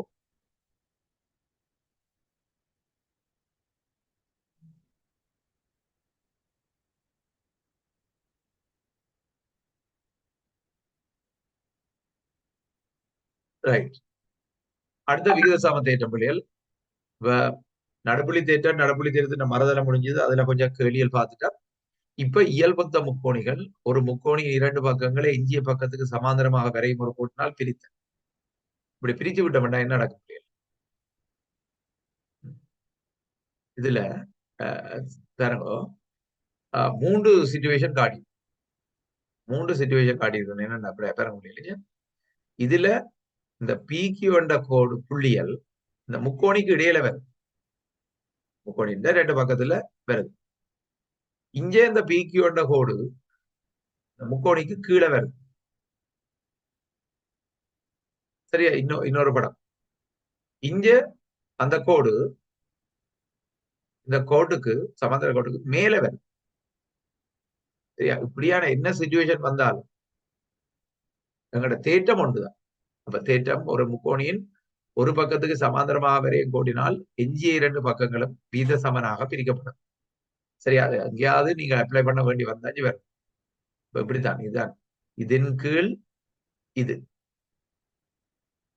இதன் கீழ் இதுக்கு சமன். இதுதான் விஷயம்.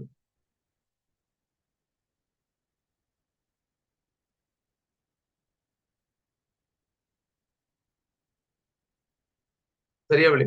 அப்ப அதுல வார தேற்றம் என்ன சொல்லுது என்றால்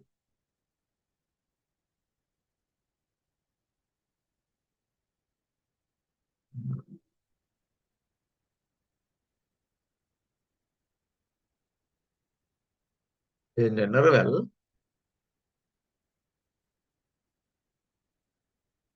எல் ஒரு முக்கோணியின் ஒரு பக்கத்துக்கு சமாந்தரமாக வரையப்படும் கோடு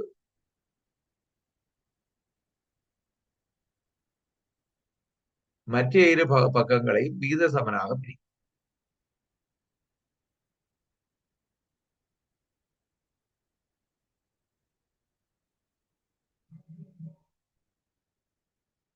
பிள்ளைகள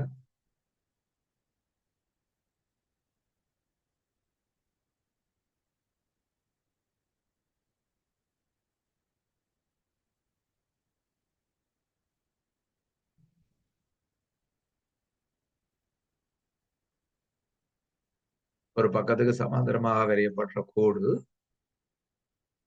முக்கோணியின் 2 பக்கங்களையும் விகித சமனாக பிரிக்கும். இதுல அந்த முடிவை நான் இருக்கா போட்டு வரும் பிள்ளைகள். நீங்கள் அந்த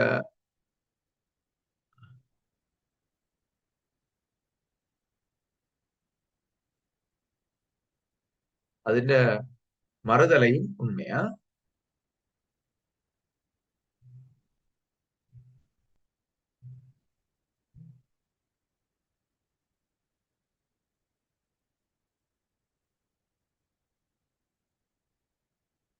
ஏபி இதுதான் அந்த முடிவு.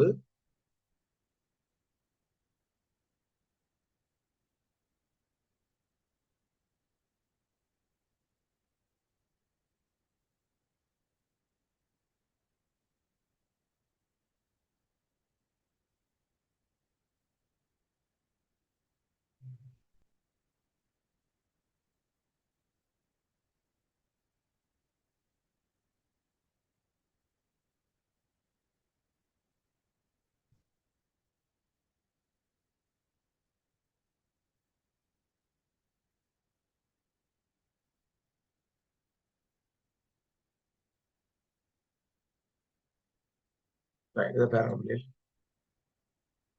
ஒரு முக்கோணியின் ஒரு பக்கத்துக்கு சமாந்தரமா வரையும் கோடினால் இஞ்சிய இரண்டு பக்கங்களும் விகித சமனா பிரிக்கும். இஞ்சி பாருங்க, இல்ல என்ன சொல்லப்பட்டிருக்குன்னா இங்க ஏபிங்கள் பிபி ஏகியூங்கள் கியூசிக்கு சமம். இதுல என்ன மாதிரி என்ன வந்தால் பிள்ளைகள் பாருங்க, இந்த முக்கோணியில் எப்படி வரும்டா ஏபிங்கள் பிபி ஏகியூங்கள் கியூசிக்கு சமம்.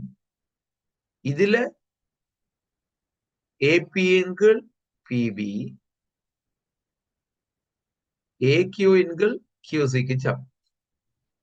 இப்ப எல்லா படங்களுக்கும் இது உண்மை. சரியா? இப்ப நார்மலா உங்களுக்கு வரைக்கல இந்த நார்மல் படம் தான் பெறும் புள்ளியல். இந்த முக்கோணத்துல என்ன ஏபி பிபி சமன் ஏக்யூக்கு கியூசி என்று வரும். சரியா? ரைட் ரைட்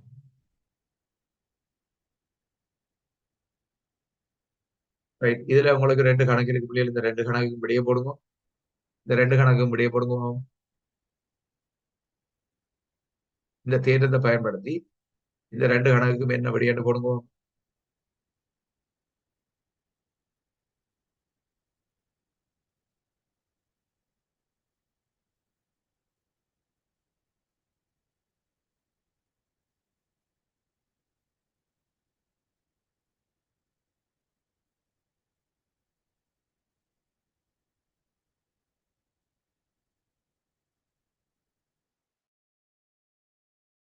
ஒரு நிமிஷம் பிள்ளைகள் இதை செய்யுங்க.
ரைட், பாப்போம் பிள்ளைகள்.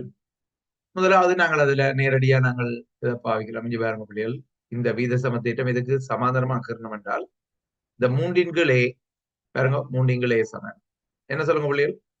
6x4. 6x4 இவ்வளவுதான் விஷயம். சரியா? அப்ப வீத சமத்தேற்றத்தை இப்ப பாவிச்சிட்டோம். மூன்றின்கள் ஏ சமன் 6x4 குறுக்கு பெருக்கு. இதுக்கு நீங்க நேரடியா குறுக்கு ரெண்டும் நேரடியா வகுக்கப்பட்டு கொண்டிருக்குது. அப்ப குறுக்கு பெருக்கம் செய்யலாம் பிள்ளைகள். குறுக்கு பெருக்கம் செய்தா ஏ போய் 6 பெருக்கினா 6, 4 போய் 3 பெருக்கினா 12. அப்ப 6 12 ஏ சமன் 12 6 எவ்வளவு? 2 சென்டிமீட்டர்.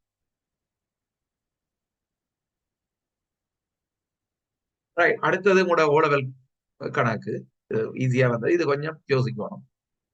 மொத்தம் 12 தந்திருக்கு, இது டி. அப்ப மொத்தம் 12 தந்திருக்கு, இது டி என்றபடியா இது 12 சய டி. சரியா பிள்ளைகள்? இப்ப சொல்லும் இதன் கீழ் இது, அதாவது 5 கீழ் 3 சமன் டியின் கீழ் 12 சய டி. நடக்க பிள்ளைகள், இந்த சியில இருந்து சிடியின் கீழ் டிஏ, அப்ப 5 கீழ் 3 சியின் இபி டி 12 சய டி. இப்ப குறுக்கு பெருக்கம் பிள்ளைகள், குறுக்கு பெருக்கம் 5ஆல 12 சய டியை பெருக்குவீங்க, 5ஆல 3ஆல டியை பெருக்குவீங்க. 12 60 சய 5 டி சமன் எத்தனை பிள்ளைகள்? 3 டி. இந்த 5 டி 5ஆல உணர்ந்தா 8 டி பிள்ளைகள். 8 டி 60 என்றால் டி சமன் எவ்வளவு? 80 6 8ஆல பிரியுங்க, சாரி 80 என்பது 8 7 56 40க்கு 0 சமாயிடுச்சு. மேற்கு விட வந்து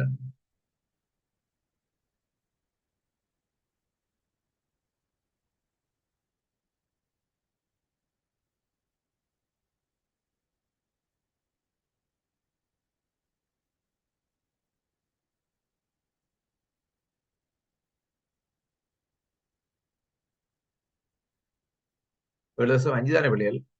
4 கண்டா 8, சாரி 40 8ஆல பிரிச்சு 5 தானே?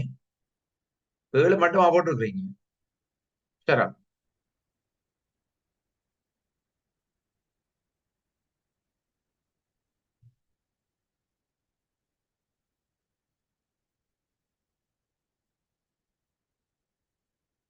அபிஷேக்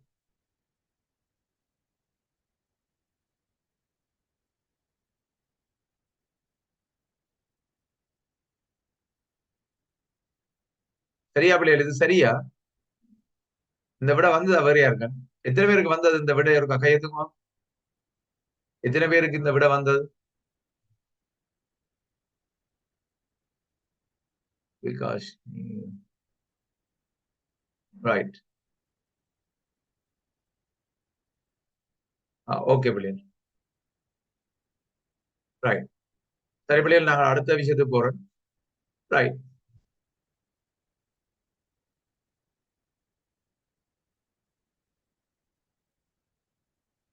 ரைட். இது மாறி மாறி பிள்ளைகள்,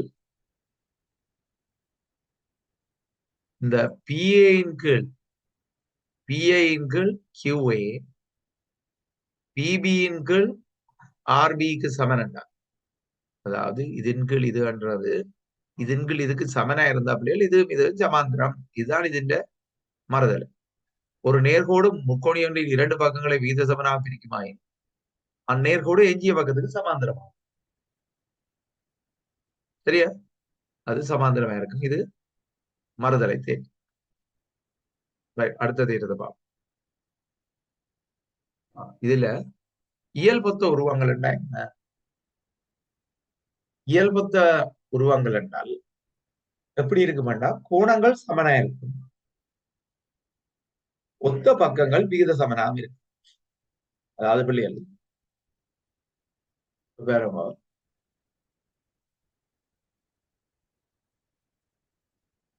இயல்பொத்த முக்கோணியெல்லாம் நாங்க படிக்கிறோம். முதல் இயல்பொத்த உருவங்கள் என்றா உங்களுக்கு என்னன்னு தெரியும்? இதுல ஒரு உருவம் இருக்கு. சரி, இதே எடுப்போம். சரியா பிள்ளைகள்? வேறங்க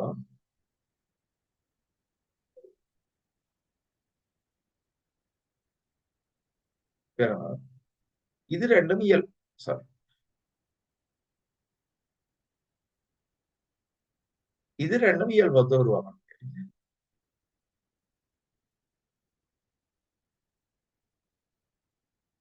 இது ரெண்டும் இயல்பொத்த உருவகம். எல்லா கோணங்களும் சமனா இருக்கும், ஆனா ஒத்த பக்கங்கள் விகித சமனா இருக்கும். இது 2 மடங்கு ஆயினது என்றால் இது 4 மடங்கு ஆயினது. எல்லா பக்கமும் ஒத்த விகிதம் சமனா 4 மடங்கு ஆகும். ஆனா கோணത്തിന്റെ பெருமன் மாறாது. இப்ப இது அளந்தா அந்த கோணம் தான் இங்கே இருக்கு. கோணம் மாறாது.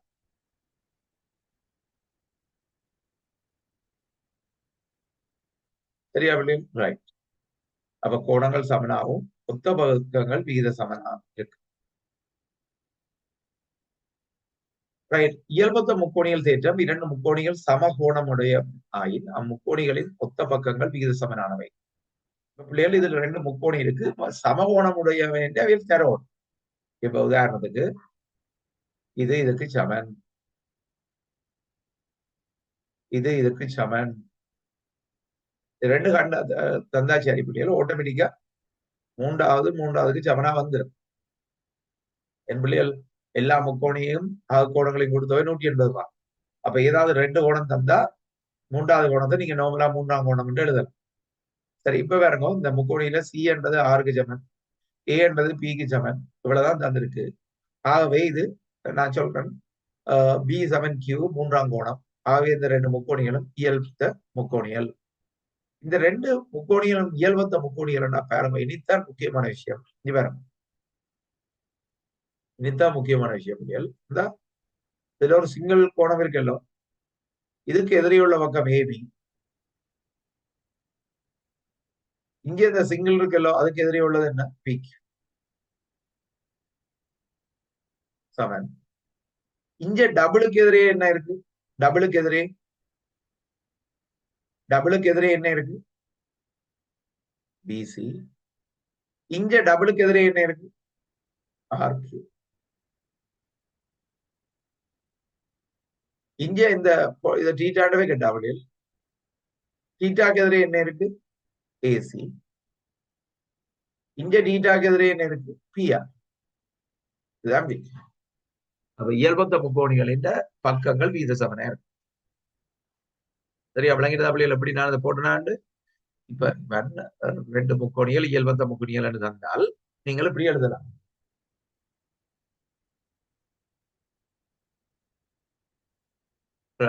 அடுத்த விஷயம். சரி, அப்ப இத ஒரு கப்பாரம் இது மற்றது. ஒரு முக்கோணியின் அது மறுதள தேற்ற புள்ளிகள். ஒரு முக்கோணியின் மூன்று பக்கங்களும் இன்னொரு முக்கோணியின் மூன்று பக்கங்களுக்கு வீத சமனாகி அவ்விரு முக்கோணிகளும் இயல்பொத்த முக்கோணிகளா இருக்கு. சரியா? பாருங்க, இதை ஈஸியா கண்டுபிடிக்கிறதுக்கு வழி புள்ளிகள். இத வேறு வரிசையில் எழுதுங்க. விகிதமா 4 6 8க்கு ஈஸியா, அதாவது எளிய விகிதமா எழுதினா 2ஆல சொல்லிங்கன்னா 2 3 4. சரி, இதே வேறு வரிசையில் எழுதுங்க புள்ளிகள். 6 9 12. எளிய விகிதமா 3ஆல பிரிச்சால் 3 2 3 4. பாருங்க, இந்த பக்கங்களுக்கு இடையிலான வீதம், இங்கேயும் பக்கங்களுக்கு இடையிலான வீதம் சமனா இருக்கிறதால இது ரெண்டும் இயல்பத்த முக்கோணி. பக்கங்கள் வீத சமனா இருக்கணும்னா எல்லா பக்கத்தையும் போட்டு பார்க்க கஷ்டம் பிள்ளைகள். நீங்கள் ஏறு வரிசையில் எழுதிட்டு விகிதமா போட்டுட்டு எளிய விகிதமா போட்டுட்டு பாருங்க, ரெண்டும் சம விகிதமா என்றால் அவ இயல்பத்த முக்கோணியா இருக்கு.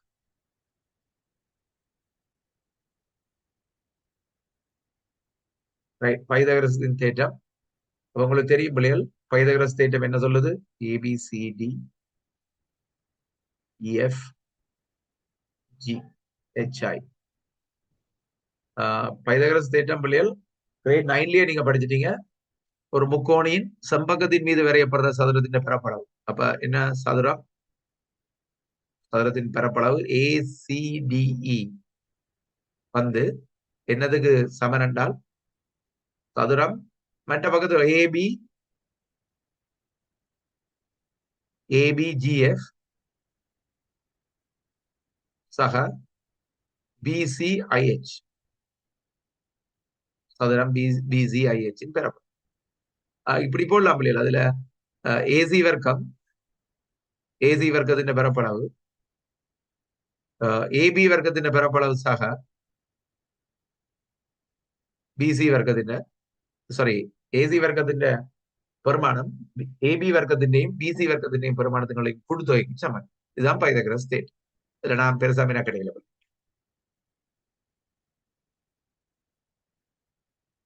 செங்கோண முக்கோணி ஒன்றின் செம்பக்கத்தின் மீது வரையப்பட்ட சதுரத்தின் பரப்பளவானது மற்ற இரு பக்கங்களின் மீதும் வரையப்படும் சதுரங்களின் பரப்பளவுகளை கூட்டுத்தொகைக்கு சமன். இப்படி எல்லாம் ஒரு சின்ன ஒரு நிறுவி காட்டுங்குவோம்.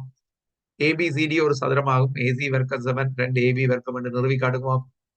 ட்ரை பண்ணுங்க பிள்ளைகள். முதல்ல ஒரு படத்தை போடுங்க, பயப்படக்கூடாது. சில பேர் அந்த கேத்திராணிதம் என்றாலே மாடி அது கஷ்டம் என்று விட்டு வர்றது. ஆனா நீங்கள் படம் போட்டு சில ஸ்டெப்ஸ் எழுதினாலே ஈஸியா மார்க்ஸ் எடுத்துடலாம். இதுக்கு பெரிய கணிப்பும் தேவையில்லை. அதை பெருக்கி இதை பெருக்கி ஒன்றும் தேவையில்லை. அது சமன் இது, இது சமன் அது, ஆவி அது சமன் இது போட்டு மார்க்ஸ் எடுத்துடலாம். கொஞ்சம் ட்ரை பண்ணி பாருங்க. இந்த படத்தை போடுங்க மாப்பிள்ளை.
ரைட் பிள்ளைகள், இதுலயே ஒரு சதுரத நிறுவம்.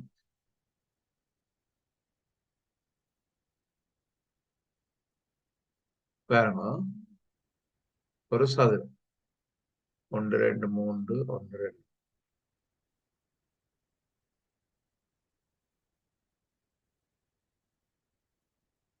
சரி, இந்த சதுரத்துல பிள்ளைகள்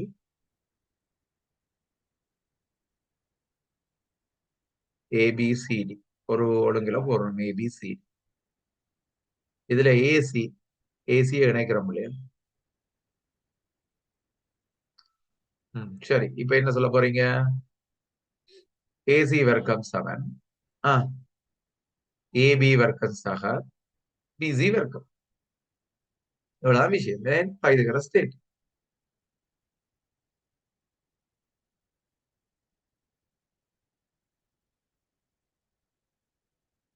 ரைட், பைதகரஸ் ஸ்டேட். இப்ப உங்களுக்கு தெரியும் பிள்ளைகள், சதுர வண்டபடியால் ஏபியும் பிசியும் சமம். அப்ப நான் போட போறேன் ஏபி வர்க்கம் சக பிசி இருக்கிற இடத்துல திருப்பி ஏபி வர்க்கம் போறோம். பிராக்கெட்டுக்குள்ள போடுறேன். ஏபி சமன் பிசி சதுரத்தின் பக்கங்கள் சமன். சரியா? இப்ப ஏபி வர்க்கம் எவ்வளவு? 2 ஏபி வர்க்கம். இவ்வளவுதான் விஷயம். ஏபி வர்க்கம் எவ்வளவு பிள்ளைகள்? 2 ஏபி வர்க்கம். இவ்வளவுதான் விஷயம்.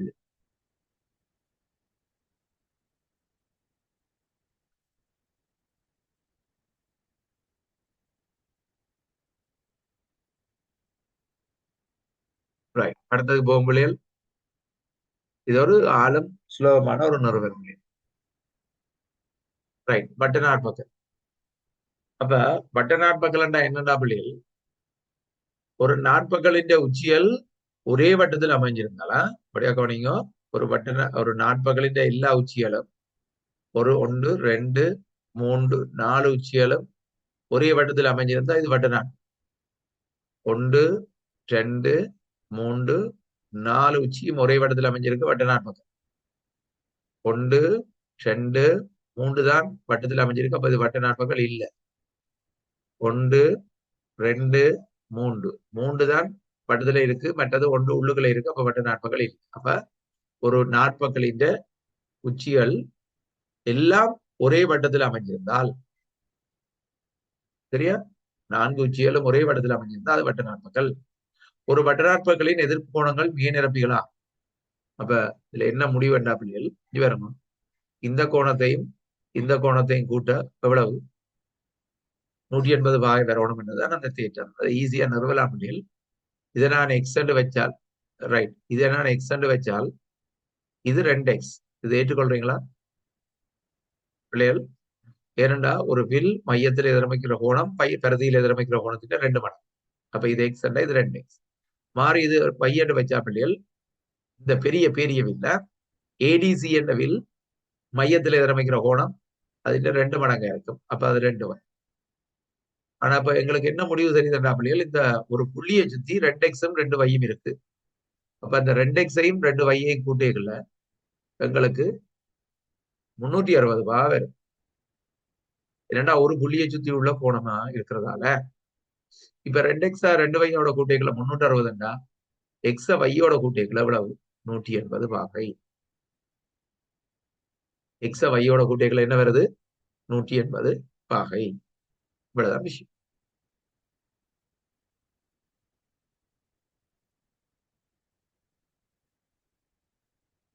சரியா பிள்ளையா? அப்ப எதிர்கோணங்கள் மீ நிரப்பி அப்ப எக்ஸும் வையும் 180. அதே மாதிரி இந்த 2 கோணமும் என்ன 180 பாய் என்று சொல்லலாம்.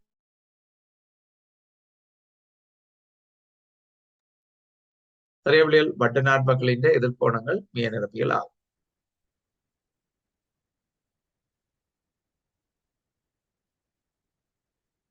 ரைட். ஒரு வட்ட நாற்பகளின் ஒரு சோடி எதிர்கோணங்கள் மீ நிரப்பியலாய் அந்நாற்பகளோ வட்ட நாற்பகள் ஆகும். சரி பிள்ளை. இப்ப என்னென்றால் ஒரு நாற்பகல்ல இப்படி சும்மா ஒரு நாற்பகல் இருக்கு. ஏதாவது ஒரு கோணம் இதுவும் சேர்த்து 180 பாக, இது ஒரு 50 பாக, இது 130 பாக என்றா இது ரெண்டும் சேர்த்து எவ்வளவு? இது ரெண்டும் சேர்த்து 180. அப்ப இது ஒரு வட்ட நாற்பகல். சரியா பிள்ளை? ரைட். இதுதான் அடுத்த தேற்றம். இப்ப அந்த தேற்றத்துல ஒரு கணக்கு நாம் போட்டுருக்கோம் பாருங்க பிள்ளை. இணைகரம் ஏபிசிடியில் சிபி சமன் சிஇ ஆகுமா? இது இது சமனம், இது இணையரமா? சரியா? இது சும்மா போட்டிருக்கு, இதுல விடுங்க. ரைட். இந்த ஏஇசிடி ஒரு வட்ட நாற்பகல் என்று காட்டும். ஏஇசிடி ஒரு வட்ட நாற்பகல் என்று காட்டும். எப்படி ஏஇசிடி ஒரு வட்ட நாற்பகல் என்று எப்படி காட்டும்?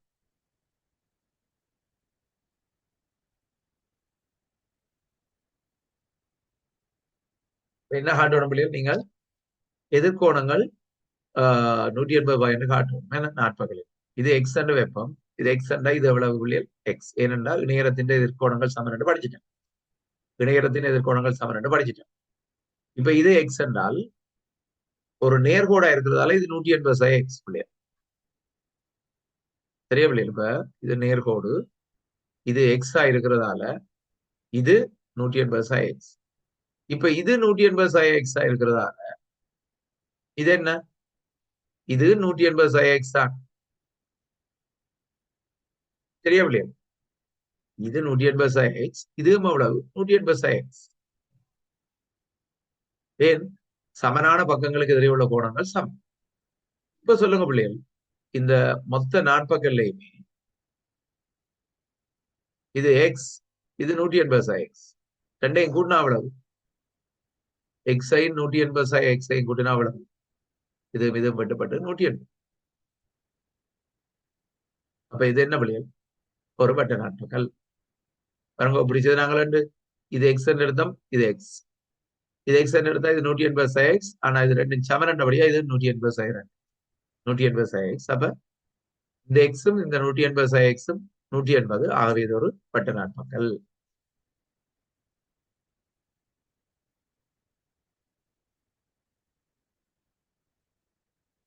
ரைட். அடுத்தது ஒரு வட்ட நாற்பகலின் ஒரு பக்கத்தை நீட்ட உருவாகும் புறக்கோணம் அதன் அகத்தெதிர்கோணத்துக்கு சமனா. சரியா? இது புறக்கோணம் பிள்ளைகள், இது எக்ஸ் என்றால் இது அக எதிர்கோணம், இது எக்ஸ். அதே மாதிரி இது y என்றா பிள்ளைகள், இது புறக்கோணம் அகத்தெதிர்கோணத்துக்கு சமனா, இது y. இதுதான் அடுத்த தேற்றம் பிள்ளை. ஒரு வட்ட நாற்பகலின் ஒரு பக்கத்தை நீட்டும் போது உருவாகும் புறக்கோணம் அகத் எதிர்கோணத்துக்கு சமம். அடுத்தது தொடலிகள் தொடரி என்ற என்ன புள்ளிகள் ஒரு வட்டத்தை ஒரு புள்ளியில தொட்டு கொண்டு போகும். அதாவது அந்த வட்டத்துக்கும் அந்த நேர்கோட்டுக்கும் ஒரு புள்ளி பொதுவா இருக்கு. அதுதான் தொடரி என்று சொல்லுவோம்.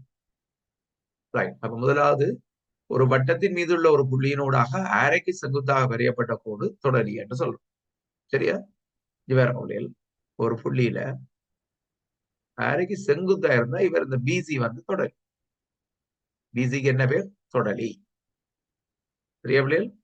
அப்ப இப்ப வட்டத்துல இது ஒரு புள்ளி இருக்குன்னா இதை இணைச்சிட்டு இதுல செங்குத்தா இருந்தா எக்ஸ் ஒய் என்று சொன்னால் இந்த எக்ஸ் ஒய் தொடலியா இருக்கும்.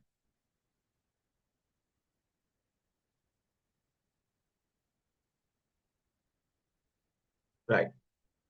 மாறி புள்ளிகள் தொடலியா இருந்தா செங்குத்தா இருக்கும். செங்குத்தா இருந்தா தொடலியா இருக்கும். ஒரு வட்டத்தின் மீது உள்ள ஒரு புள்ளியில் வரையப்பட்டுள்ள தொடலி தொடப்புள்ளியில் வைத்த அரைக்கு செங்குத்தா இருக்கும். சரியா? அப்ப செங்குத்தா இருந்தா தொடலி, தொடலியா இருந்தா செங்குத்து. இங்க வேற ஒரு கணக்கு தந்திருக்கு. இது தொடலி என்ன? ஏபி தொடலி என்ன வைங்க. உங்களுக்கு தெரியும் இது 90 ரூபாய். தொடலி என்ன 90 ரூபாய். அப்ப இனி என்ன சமன்பாடு உருவாக்கிகள்? எக்ஸ் என்ற பெருமானம் எப்படி காணுவீங்க? எக்ஸையும் 90ஐயும் 30ஐயும் கூட்டினா எவ்வளவு? 180. எக்ஸ் சமன் 180ல 120 கழிக்கிறீங்க எவ்வளவு? 60.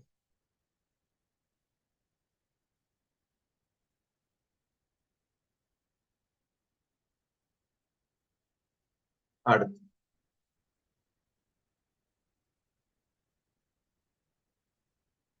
இது ஒரு வட்டத்துக்கு வெளிப்புள்ளியிலிருந்து வரையிற தொடலி. நல்ல ஈஸியான வேலை புள்ளிகள் பெறணும்.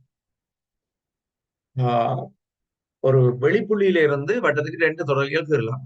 எத்தனை தொடலி கீறலாம்? 2 தொடலி கீறலாம்.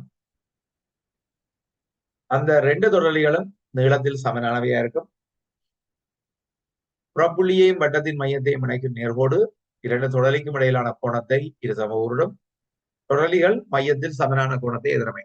இது இப்ப உங்களுக்கு சில நேரம் விளங்காட்டியும் இப்ப படத்தோட வேற என்னடா பிள்ளைகள் ஒரு வெளிப்புள்ளி பியில இருந்து வட்டத்துக்கு தொடலி வரைஞ்சினா இது 2 சமன். சரியா? இந்த 2 தொடலியின் சந்திக்கைகள் உருவார இந்த கோணத்தை வெளிப்புள்ளியையும் மையத்தையும் இணைக்கிற கோடு இது தீட்டாண்டா இது தீட்டா. இது சமகூடு. அதை விட இந்த தொடலி இங்க மையத்தில் எதிரமைக்கிற கோணம் பீட்டாண்டா இந்த தொடலி இங்க எதிரமைக்கிற கோணம் பீட்டாவா இருக்கு.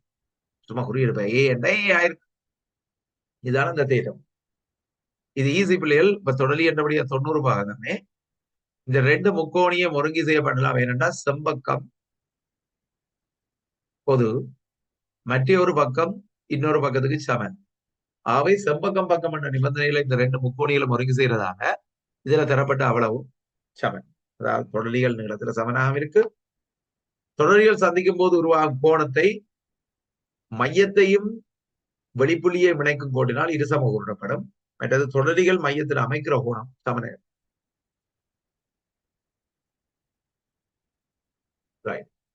இது தொடர் சம்பந்தமான தேற்றம். ஒன்று விட்ட துண்ட கோணம். பிள்ளைகள் ஒன்று விட்ட துண்ட கோணம் என்றால் இவருங்கோ இது ஒரு கோணம்.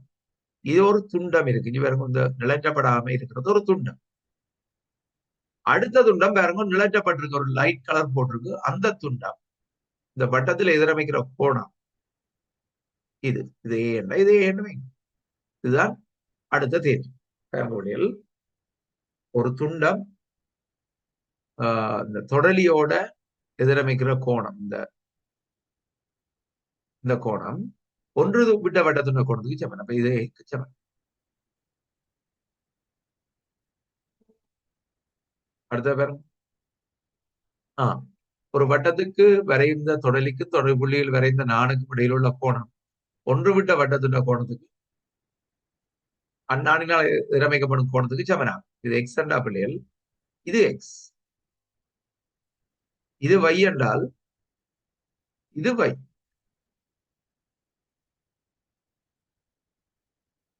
ஒன்று விட்ட வட்டத்துண்ட கோணங்கள் சமம்.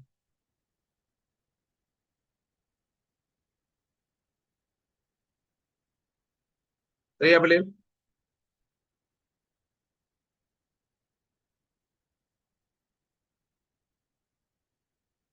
ஒன்று விட்ட வட்டத்தின கோணம். ரைட்.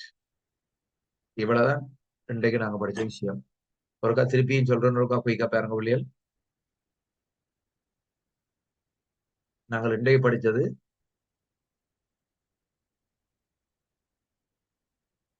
ரைட். இதுல ஒரே சமாந்தர கோடுகளுக்கு இடையில இருக்கிற இணையரங்கள் ஒரே அடியில இருந்தா அவையில் பரப்பளவில சமன். அதே நேரம் இடையரமும் ஒரு முக்கோணியும் இருந்தா ஒரே அடியில ஒரே சமாந்தர கோடுகளுக்கு இடையில முக்கோணியின் பரப்பளவு இணையத்தின் பரப்பளவின் அரைவாசியா இருக்கும். ரெண்டு முக்கோணி இருந்தா அந்த ரெண்டு முக்கோணிகளின் பரப்பளவு சமன். சரியா வழியில் அதுல கணக்கு செய்தார்கள். அடுத்தது பார்த்தாங்க நடுப்புள்ளி தேற்றம். இரண்டு பக்கங்களின் நடுப்புள்ளிகளை ஒரு முக்கோணியின் இரண்டு பக்கங்களின் நடுப்புள்ளிகள் இணைக்கிற கோடு மூன்றாம் பக்கத்துக்கு சமாந்தரமாகவும் அதன் அரைவாசியாகவும் இருக்கும். அதன் மறுதள புள்ளிகள் ஒரு முக்கோணியின் ஒரு பக்கத்தின் நடுப்புள்ளியினூடாக இன்னொரு பக்கத்துக்கு சமாந்தரமாக வரையப்படுற கோடு மூன்றாம் பக்கத்தை இருசமம். அடுத்த இயல்பத்த முக்கோணிகள்ல ஒரு முக்கோணியில ஒரு பக்கத்துக்கு சமாந்தரமா வரையப்படுற கோடு மற்ற ரெண்டு பக்கத்தை விகித சமனாக பிரிக்கும். அது மறுதலையும் உண்மை. ஒரு கோடு ரெண்டு பக்கங்களை விகித சமனா பிரிச்சா அது மூணாம் பக்கத்துக்கு சமாந்தரமாகவும் இருக்கும். இயல்பத்த உருவங்கள் இயல்பத்த முக்கோணிகளின் பக்கங்கள் விகித சமனானவை என்று வச்சு செய்கிறாங்க. அடுத்த பைதகரஸ் தேற்றம். பைதகரஸ் தேற்றம் செங்கோண முக்கோணி ஒன்றில் செம்பக்கத்தின் மீது வரையப்படும் சதுரத்தின் பரப்பளவானது மற்ற இரு பக்கங்களின் மீதும் வரையப்படும் சதுரங்களின் பரப்பளவுகளின் கூட்டுத்தொகைக்கு சமம். ஒரு நாட்பக்கல் எல்லா உச்சிகளும் ஒரு வட்டத்தில் அமைஞ்சிருந்தா அது வட்ட நாட்பக்கல்னு சொல்லுவான். வட்ட நாட்பக்கலின் எதிர்கோணங்கள் மிக நிரப்பியா இருக்கும். மற்றது ஒரு நாட்பக்கலின் எதிர்கோணங்கள் மிக நிரப்பியா இருந்தா அது வட்ட நாட்பக்கல்னு சொல்லுவோம். ஒரு வட்ட நாட்பக்கலின் ஒரு பக்கத்தை நீட்டேக்குள்ள புறக்கோணம் பெறும். இந்த புறக்கோணம் அகத்தெதிர்கோணத்துக்கு சமனா இருக்கும். அது முக்கோணியில வேற வழியில் அகத்தெதிர்கோணங்களை கூட்டுத்தொகை சமன். இது வட்ட நாட்பக்கல்ல புறக்கோணம் அகத்தெதிர்கோணத்துக்கு சமனாகும். தொடலி என்றது ஒரு வட்டத்துல ஒரு கோடு ஒரு புள்ளியில மட்டும் தொட்டு கொண்டு போகுது. அதாவது பொதுவா இருந்தா அந்த வட்டத்துக்கும் கோட்டுக்கும் ஒரு புள்ளி பொதுவா இருந்தா அது தொடலி என்று சொல்லுவோம். அந்த தொடுபுள்ளின்னு சொல்லுவோம். அந்த தொடுற இடம் தொடுபுள்ளி என்று சொல்லுவோம்.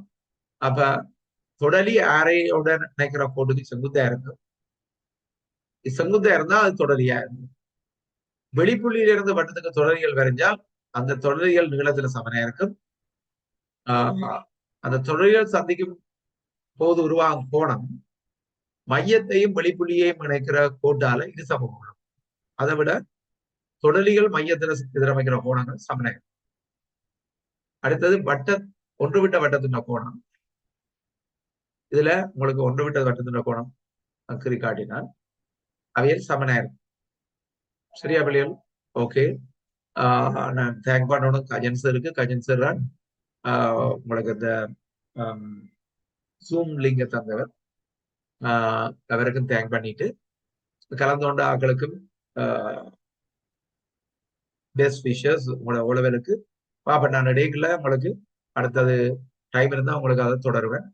இன்னொரு பாடம் கூடுதலா அமைப்பை தான் அடுத்ததா செய்ய பார்ப்பேன். என்னோட அமைப்பு ஒரு கேத்திராடம் சம்பந்தமான ஒரு கேள்வி பிள்ளைகள் அதை ஈஸியா நீங்க மார்க்ஸ் எடுத்துடல. ஒரு கவராயமும் ஒரு ரூலரும் கொண்டு போய் மார்க்ஸ் எடுத்து போட்டு வரலாம். கோடை கீறி ஒரு வட்டத்தை கீறி மார்க்ஸ் எடுத்துட்டு வரலாம். சரியா பிள்ளைகள்? அப்ப அதுகளை மிஸ் பண்ணாங்க. அப்ப அதுல இருக்கிற டெக்னிக்ஸ்களை சொல்லி தரதுக்கு இன்னொரு கிளாஸ் போடுவோம்னு பாக்குறேன். அப்படி போட்டா உங்களை குரூப்ல போட்டு விடுவேன். ரெக்கார்டிங் எதிர்பார்க்காம கிளாஸுக்கு வந்தீங்கன்னா நல்லது. Okay. God bless you. Wish you all the best. Have a nice day. Bye.